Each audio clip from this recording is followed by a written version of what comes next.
Hello student, मैं हूं मुशर्रफ हैत हाशमी। टॉपर्स कोचिंग के इस प्लेटफॉर्म पर आप सभी लोगों का बहुत बहुत स्वागत है। मैं बात कर रहा हूं क्लास 12th। आज रिसेंटली जो 11 मार्च में आप लोगों का मैथमेटिक्स का पेपर हुआ है। मैं बात कर रहा हूं सीबीएसई बोर्ड वाले स्टूडेंट्स की, जिनका पेपर कोड है 65/2/1 सेट नंबर 1।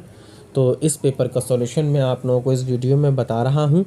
1 बाय 1 में एक एक करके आपको सारे क्वेश्चंस के आंसर दूंगा। जिन बच्चों का ये कोड मैच कर रहा है वो लोग आंसर इससे मिला सकते हैं। आपका एक्यूरेट आंसर अगर मिलाना है आपको, तो ये वीडियो आप लोगों को पूरी देखनी होगी। अगर बेटा आप लोग चैनल पर पहली बार हैं तो चैनल को सब्सक्राइब ज़रूर कर लीजिएगा। वो इसलिए ताकि नेक्स्ट नोटिफिकेशन भी आप लोगों को आसानी से मिल सके। बेल आइकन का बटन भी प्रेस कर देना है ताकि आपको नोटिफिकेशन आसानी से मिल सके, ठीक है।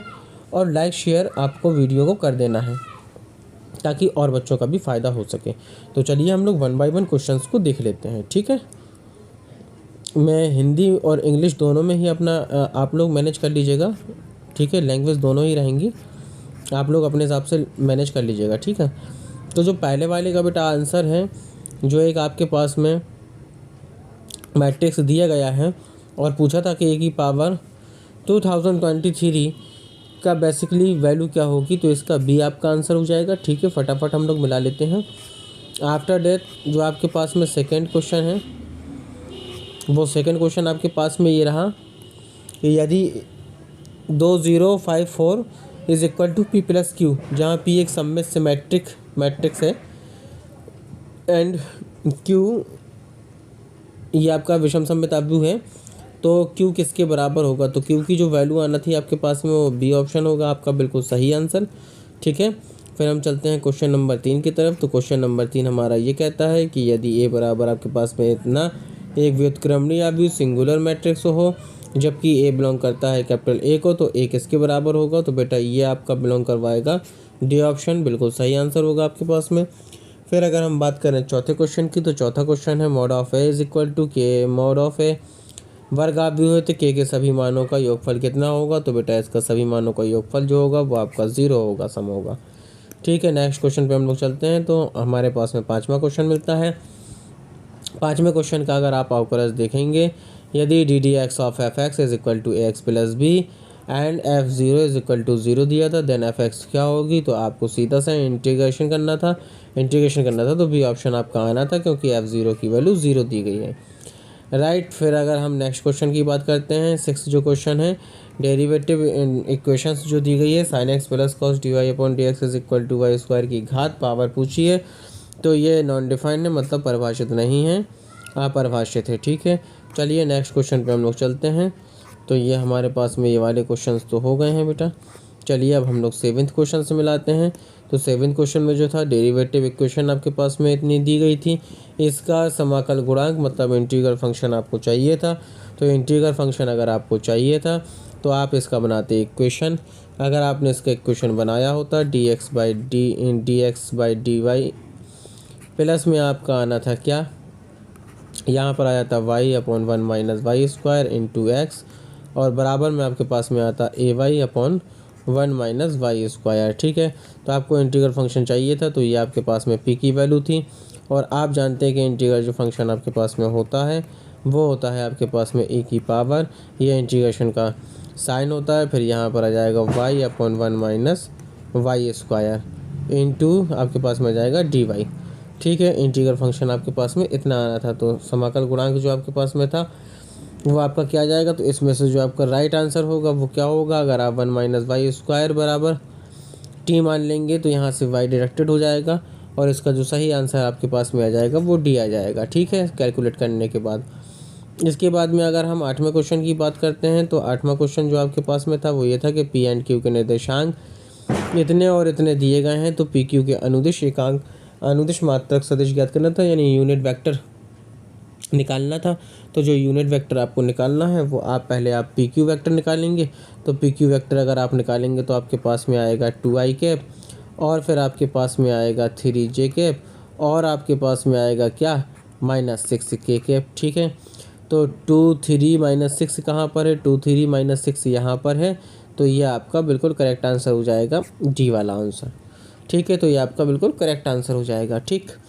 चलते हैं हम लोग नाइन्थ क्वेश्चन की तरफ। तो नाइन्थवा क्वेश्चन जो कहता है वो ये कहता है कि रेखाखंड ए बी के मिड पॉइंट जो हैं, एक लाइन ए बी है उसके मिड पॉइंट के जो स्थिति पोजीशन वेक्टर है वो आपके पास में इतना है मिड पॉइंट का, और ए का स्थिति सदिश इतना है।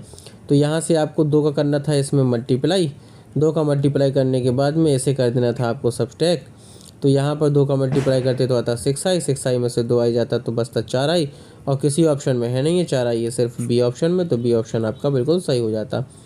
फिर यहाँ पर अगर आप 10वां क्वेश्चन देखेंगे तो यहाँ पर वेक्टर आपके पास में 2i + 3z का सदिश 3i - 2j पर प्रतिक्षेप क्या है। तो इसको जब हम डॉट कराएंगे तो ये आएगा 0, तो आगे हमें बढ़ना ही नहीं है, ए इसका ऑप्शन हो जाना है। ठीक है, चलिए हम लोग आगे चलते हैं। तो बिंदु 1 1 1 से होकर जाने वाले z अक्ष के पैरेलल लाइन का इक्वेशन क्या है। तो पैरेलल लाइन का इक्वेशन बेटा हो जाएगा डी। चलिए चलते हैं अब हम आगे, क्वेश्चन को बढ़ाते हैं और आगे। तो ये हमारे पास में जो क्वेश्चन हो चुके हैं वो हो चुके हैं 11। अब हम चलते हैं क्वेश्चन नंबर 12 की तरफ।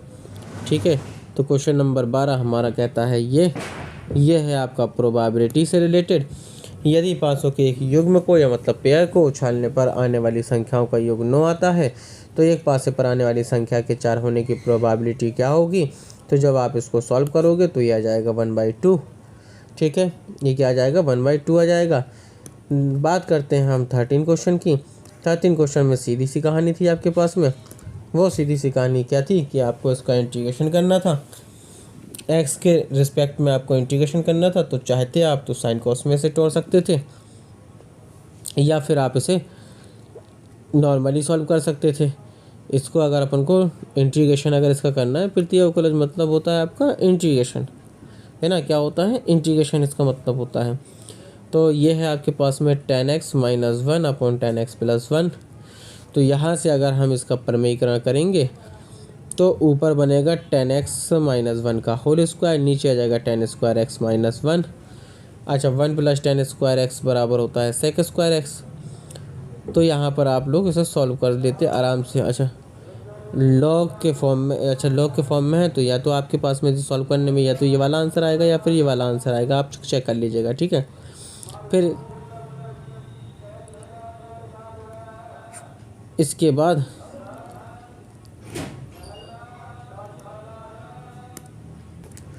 तो बेटा चलते हैं हम लोग अगले क्वेश्चन की तरफ। और क्वेश्चन नंबर ये है आपके पास में 14, और 14 क्वेश्चन का जो राइट आंसर होगा वो होगा बी आंसर। चलिए अब हम लोग चलते हैं नेक्स्ट क्वेश्चन की तरफ। तो नेक्स्ट क्वेश्चन में आपके पास में है 15 क्वेश्चन। तो ये है आपके पास में f(x) = x mod of x = 0 पर कंटिन्यूअस ये डेफिनेटली होगा। तो ना तो आपके पास में डी आंसर होना है और ना आपके पास में सी आंसर होना है। आप कंटिन्यूअस के साथ साथ ये डिफरेंटिबल है या नहीं है, तो इसका सही आंसर हो जाएगा ए। चलते हैं हम लोग नेक्स्ट क्वेश्चन की तरफ। तो ये है आपके पास में 16वां क्वेश्चन, और 16वां क्वेश्चन आपके पास में ये कहता है कि tan x + y upon x - y = है k। तो dy अपॉन dx = कितना होगा। तो यहाँ पर आपको सीधा डेरिवेटिव करना था। तो ये आपका सीधा सीधा क्या आ जाएगा, यहाँ पे आप डेरिवेटिव करेंगे तो इसको आप निकाल लेंगे आसानी से। ये हो जाएगा sec स्क्वायर, और यहाँ बन जाएगा x + y upon x - y, ये हो जाएगा। फिर x + y upon x - y का रेगुलर कर देंगे आप लोग। तो इसमें से आपको जो भी आंसर आ जाएगा, ये अभी हमने सॉल्व नहीं किया है इसलिए आप लोग चेक कर लीजिएगा। ठीक है, dy अपॉन dx की वैल्यू क्या आएगी। तो dy अपॉन dx की वैल्यू आप फाइंड कर लीजिएगा, तो कुछ कट पिट के जो कुछ बचेगा वो आपका आ जाएगा। ठीक है, चलिए हम लोग क्वेश्चन नंबर चलते हैं नेक्स्ट की तरफ। तो नेक्स्ट क्वेश्चन हमारे पास में है 17 क्वेश्चन में आप लोगों को ये कुछ नहीं करना था, एक सेटअप बनाना था सीधा सीधा। ये आपके पास में क्या है, ये आपका बन जाएगा 4x + 6y = हो जाएगा 42, और यहाँ एक इक्वेशन बन जाएगी 3x + 2y = हो जाएगा 90। दोनों को कर देंगे आप लोग शॉर्ट आउट। जब दोनों को करेंगे शॉर्ट आउट तो आपकी वैल्यू निकल करके आ जाएगी a = 3 एंड b = 5। अब चलते हैं हम नेक्स्ट क्वेश्चन की तरफ। तो नेक्स्ट क्वेश्चन है हमारे पास में 18। तो 18 को आपको क्या करना है, सीधा सीधा ये है आपके पास में कॉनिक सेक्शन दिए गए हैं। यदि इसका उद्देश्य फलन इतना है तो z का मैक्सिमम माइनस z का मिनिमम मान। तो z का मैक्सिमम मान क्या होगा, तो आप लोग चेक कर लीजिए। 0,4 पर ये क्या निकलेगा, 0,4 पर ये निकलेगा, 0,4 पर आएगा ये 96, और यहाँ पर आएगा 240, और इसमें आ जाएगा कितना, इसमें आ जाएगा ये 10 20 200 और कितना आएगा, 3 से डिवाइड करेंगे 10 20 200 प्लस यहाँ से डिवाइड करेंगे 8 चौको 32, तो मैं ये आ गया 232, तो आ गया आपके पास में मैक्सिमम और मिनिमम है आपके पास में 96, तो इसे आप डिवाइड कर लेंगे तो ये आ जाएगा आपके पास में 4 और यहाँ पे भी आपके पास में जाएगा 4 और ये आएगा 144। 144 ऑप्शन में है नहीं है तो मिलेगा आपको क्या, कॉमन अंक। ठीक है, फिर हम लोग चलते हैं 19 वाले क्वेश्चन में। ठीक है, तो 19 वाले क्वेश्चन में जो आपके पास में दिया है असर्शन और उसका दिया है एक्सप्लेनेशन।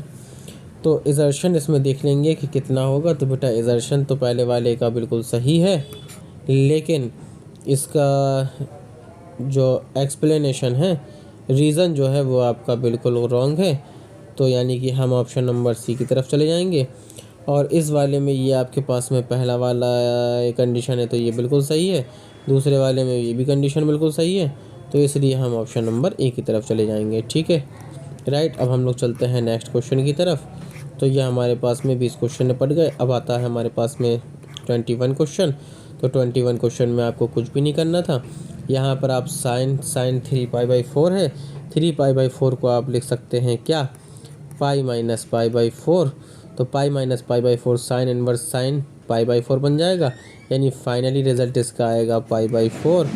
प्लस में आपको कॉस का है तो ये आ जाएगा पाई, प्लस इसका मान आ जाएगा π/4, तो ये आ जाएगा finally π/2 plus pi is equal to 3π/2 result में आपका आ जाएगा।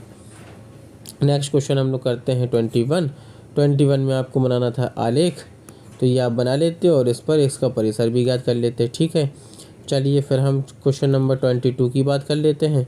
तो क्वेश्चन नंबर 22 में क्या कहा था उसने, एक कण वक्र, आप लोग इंग्लिश में भी मैचअप करा लीजिएगा। ठीक है, हम आपको हिंदी में बता दे रहे हैं आंसर। तो फिर अब हम चलते हैं, एक कण वक्र इतने इतने की दिशा में एक प्रकार से चल रहा है, एक बिंदु जिसका x निर्देशांक 1 है, तो x इज इक्वल टू आएगा आपके पास में 1। जब x इज इक्वल टू आएगा आपके पास में 1 तो y की वैल्यू आपके पास में आ जाएगी a + 1/3। ठीक है, x y की वैल्यू आ गई। इसके बाद में उसने कहा था y निर्देशांक इसके x निर्देशांक की 2 गुनी दर से बदल रहा है, x निर्देशांक की 2 गुनी दर से बदल रहा है y निर्देशांक। तो y निर्देशांक में जो बदलाव हो रहा है dy/dt इज इक्वल टू वो 2 गुना x के बदलाव से के बराबर है। ठीक है, तो एक ही मान ज्ञात करना था, तो यहाँ से आप इसका डिफरेंशियल कर दीजिए। डिफरेंशियल करने के बाद में वैल्यू पुटअप करिएगा तो ए का मान आपको निकल करके आ जाएगा। ठीक है, फिर इसके बाद में हम 23 क्वेश्चन करते हैं। तो 23 क्वेश्चन बहुत आसान सा क्वेश्चन था, a और b माइनस सी के बीच का कोण ज्ञात करना था। तो cos थीटा बराबर होता है आपके पास में कितना, ये मान लीजिए a और इसे मान लीजिए पूरा b, तो a डॉट b हो जाता है। तो फाइनली ये कितना निकलेगा, a vector dot b vector minus a vector dot c vector, और ये आपस में बराबर है तो ये हो जाएगा टोटल 0, मतलब थीटा इज इक्वल टू आपके पास में आ जाएगा 90। ठीक है, फिर अगला क्वेश्चन हम लोग देखते हैं। तो नेक्स्ट क्वेश्चन है आपके पास में 24 क्वेश्चन जो कहता है वो ये कहता है कि इतने इतने पर बिंदु के निर्देशांक ज्ञात कीजिए जिनकी मूल बिंदु से दूरी 11 इकाई है। जिनकी मूल बिंदु से दूरी, तो मान लीजिए वो निर्देशांक क्या है, इसके इक्वल में हम मान लेते हैं क्या, के। तो जब हम मानेंगे के तो यहाँ पर आएगा के पहला निर्देशांक आएगा, दूसरा निर्देशांक आएगा 2k + 1 और तीसरा निर्देशांक आ जाएगा आपके पास में 2k - 1, और इसकी डिस्टेंस मूल बिंदु से 11 इकाई है। तो इसका मतलब ये हुआ कि ये हो गया रूट और इतने का स्क्वायर हो गया, प्लस ये हो गया इतने का स्क्वायर, प्लस ये हो गया इतने का स्क्वायर इज इक्वल टू आ जाएगा √11। तो जब दोनों ओर का करेंगे हम स्क्वायर तो ये फाइनली बनेगा k², फिर ये बनेगा k² + 1 और प्लस में आ जाएगा 2k, फिर यहाँ पर आ जाएगा k² + 1 - 2k is equal to 11। तो k² 3k² हो गए, 2k से 2k हो गया कैंसिल, इज इक्वल टू बचेगा 10। ठीक है, एक और एक 2, ये बचेगा 9। तो k² इज इक्वल टू आ जाएगा 3, या k बराबर हम ले सकते हैं ± √3। बात हो गई ख़त्म। अब हम चलते हैं नेक्स्ट क्वेश्चन की तरफ, 25 क्वेश्चन ये कह रहा है कि इतना इतना है, तो इसमें आपको क्या करना था, एक बार डिफरेंशियल कर देते, दोबारा डिफरेंशियल कर देते, जो वैल्यू आती यहाँ पे पुट कर देते, एक बार जो वैल्यू आई थी यहाँ का पुट करके स्क्वायर कर देते, दोनों को सॉल्व करते तो आपका 0 आ जाना था। इसमें दिया गया फलन 0 to 1 पर डिफरेंशियल है, तो ए बी के मान ज्ञात कीजिए। आप ये जानते हैं डिफरेंशिएबल है तो कंटिन्यूटी तो है ही, इसमें 0.1 पर कंटिन्यूटी है। जब 0.1 पर कंटिन्यूटी है तो लेफ्ट हैंड लिमिट जो निकलेगी वो निकलेगी आपकी a प्लस बी, और राइट हैंड लिमिट जो आपकी निकलेगी वो निकलेगी 2 - 1 = 1। ठीक है, तो ये फाइनली आपके पास में एक रिलेशनशिप a + b = 1 आ जाएगा। फिर हम चलते हैं क्वेश्चन नंबर नेक्स्ट की तरफ। तो यहाँ पर आपके पास में क्या आ जाएगा, यहाँ पर आप प्रॉपर्टी लगाते तो आपके पास में इक्वेशन बनती log 1 + 10 बनता π/4 - x। ठीक है, अब इसको अपन लोग खोल देते तो ये आ जाता 1 प्लस, ये फाइनली बनता 1 + 10x अपॉन में आता 1 - 10x। ठीक है, और बाहर तो आपके पास में log था ही यहाँ पर, तो ये log तो आपका चल ही रहा है। यहाँ पर आपके पास में आता 1 - 10x प्लस 1 + 10x, तो फाइनली ऊपर बचता आपके पास में 2, नीचे बचता 1 - 10x। तो अब ये आपके पास में क्या बन जाती है, ये इक्वेशन बन जाती है आपके पास में log 2, और यहाँ बन जाती जो भी इक्वेशन आती वो आती -i, और i = हम निकाल रहे थे तो 2i = आ जाता log 2। इसका हम करते इंटीग्रेशन, तो यहाँ पर आता x log 2। ठीक है, x log 2, और बटे में आ जाता 2 आपके पास में प्लस c। ठीक है, चलिए नेक्स्ट क्वेश्चन पे हम लोग देख लेते हैं, डी क्वेश्चन को सॉल्व कर लेते हैं। तो डी क्वेश्चन बड़ा आसान सा क्वेश्चन था। इसमें हम cos a - b का फार्मूला लगा देते, cos a - b का फार्मूला लगाते, फिर कॉमन लेके चीज़ ऊपर पहुंचाते, 10x = t मान लेते, ये बनती कहानी, और sec स्क्वायर t ख़त्म हो जाता, ये सॉल्व हो जाता आसानी से। ठीक है, चलिए फिर हम नेक्स्ट क्वेश्चन की तरफ चलते हैं। तो नेक्स्ट क्वेश्चन आपके पास में ये रहा, इसको 2 टुकड़ों में तोड़ लेना था। क्या करना था आपको, आप इसको बना सकते थे क्या, देखो 1 + x² लिखेंगे, 1 + x² अपॉन x² करेंगे तो क्या आएगा 1, और 1 का मल्टीप्लाई करेंगे तो e⁻ cot इनवर्स x, ये एक कंडीशन आ जाएगी। फिर माइनस का x बचेगा तो x e⁻ cot inverse x। ठीक है, अब इसको हमें कर लेना था सॉल्व। ठीक है, इसको एक को फर्स्ट मान लेते, एक को सेकंड मान लेते, ये हो जाता आपके पास में क्या फर्स्ट, और ये आपके पास में हो जाता सेकंड, तो ये एक बार कट जाता, एक टर्म से बच जाता आपका सीधा सीधा। इसके बाद में ये वाली कहानी जो बन रही थी वो ये बन रही थी कि ये था e⁻2x माइनस e⁻2x, अब -2x, अब e⁻−2x अगर हम ले लेते कॉमन तो ये ऊपर जाता, तो ये बनता e⁻2x अपॉन में e⁻4x को हम लिख सकते थे e⁻2x का होल स्क्वायर प्लस 1, इतने बराबर मानते हम t, तो ऊपर की कहानी ख़त्म हो जाती, ये बन जाता tan inverse x, tan inverse यानी कि 2x प्लस c, और आगे कोफिशिएंट में जो कुछ आना होता वो आ जाता। ठीक है, फिर हम चलते हैं नेक्स्ट क्वेश्चन की तरफ 29।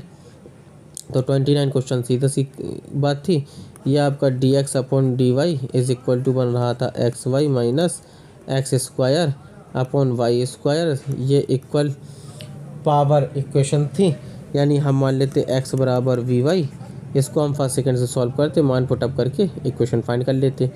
ये जो वैल्यू थी आपके पास में ये थी dy अपॉन dx, प्लस में आपके पास में बनना था 2x बटे 1 + x² इंटू y, बराबर में आपके पास में बनना था √x² प्लस 4 अपॉन में बनना था 1 + x²। तो ये कहानी बन रही थी आपकी क्या, dy अपॉन dx प्लस में py = q, पी क्यू का कंपेरिजन करा के पी क्यू के मान निकाल के इसको शॉर्ट आउट कर लेते। ठीक है, फिर इसके बाद में ये प्रोबेबिलिटी वाले हैं, तो ये तो बहुत आसान से सवाल ही थे। फिर ये लीनियर प्रोग्रामिंग था, तो लीनियर प्रोग्रामिंग तो बहुत आसानी से ही समझ सकते हो। ठीक है, फिर नेक्स्ट क्वेश्चन पे हम लोग चलते हैं। तो नेक्स्ट क्वेश्चन ये था कि ए बी ज्ञात कीजिए और उसकी सहायता से ए बी निकाल कीजिए। तो पहले आप ए डॉट बी निकालते, ए डॉट बी जो आप निकालते वो आपका कन्फर्म 1 - 2 0 2 - 1 1 और -2 0 1 ये कन्फर्म बनना था, तो उसकी हेल्प लेके इसे सॉल्व अपन लोग कर लेते। फिर इसी तरीके से ये था, देखो आपके पास में एफ अल्फ़ा की वैल्यू दी थी एफ माइनस बीटा, तो यहाँ पे जहाँ कहीं पे भी अल्फ़ा यहाँ कहीं सब कहीं माइनस बीटा आ जाता, दोनों का डॉट करते तो आप इसकी बराबर पाते।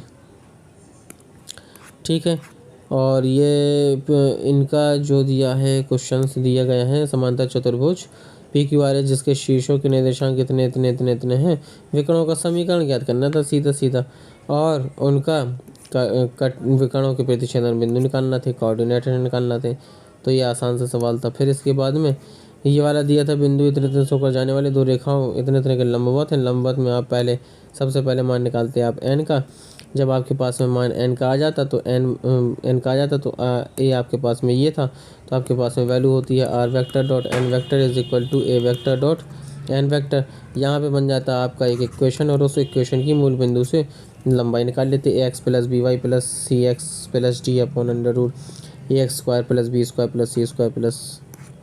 फिर ये है आपके पास में एरिया निकालना था, एप्लीकेशन ऑफ इंटीग्रेशन से रिलेटेड क्वेश्चन था। तो ये आपके पास में एक लाइन ही थी और ये आपके पास में एक सर्किल था।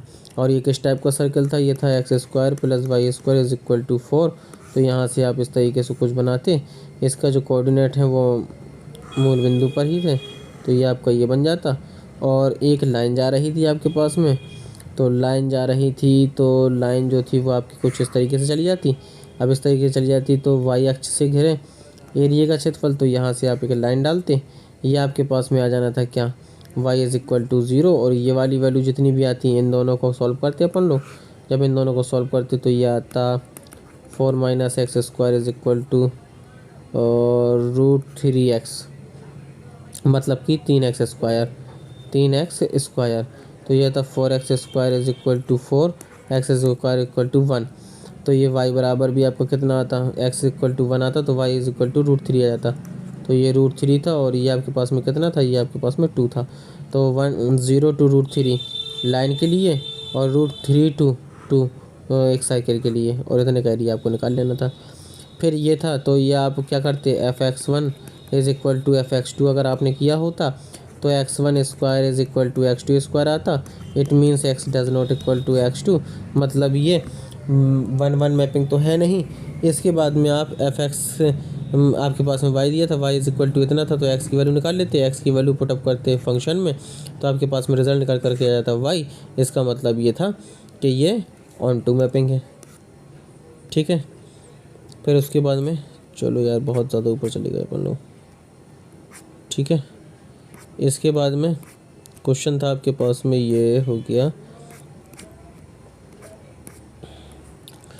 फिर ये था, तो इस पर स्टडी करना थी आपको, स्टडी करने के बाद में इनकी वैल्यू निकालना थी, ठीक है। तो उम्मीद है कि ये सारा पेपर आप लोगों को अच्छे से समझ में आया होगा, ठीक है। लाइक शेयर ज़रूर कर दीजिएगा और चैनल को सब्सक्राइब कर लीजिएगा, ठीक है। चलिए, थैंक यू वेरी